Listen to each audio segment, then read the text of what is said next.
Meni je drago što je on danas tu, iz Indije, iz zemlje, i narod koga ja izuzetno cenim, poštujem i uvažavam. I'm glad that you are here from India, from the country that I find very, very high on the level of respect.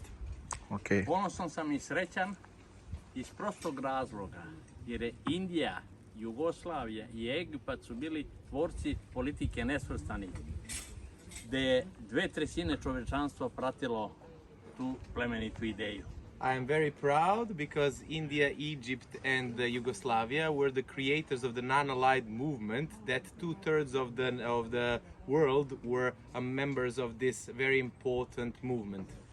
Normalno, kao eksponenti te plemenite ideje, Tito, Gandhi i Nasser.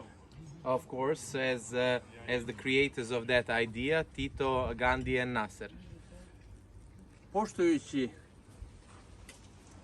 tu plemenitu ideju i odnose koje je jugoslovenski narod, a i ja lično, gajio prema indijskom narodu, kada je preminuo, odnosno kada je sa scene sišao jedan od najvećih državnika 20. veka, Josip Broz Tito, Indira Gandhi je došla iz Indije, poklonila se senima predsjednika Tita, položila venac i stavila ruku na kovčeg.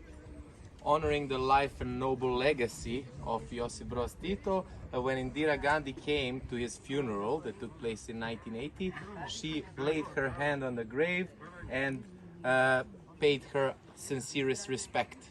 Normalno, uvijek ću poštovati i uvažavati narod Indije, kao prijateljski. Normally, I will always honor and respect the friendly nation of India.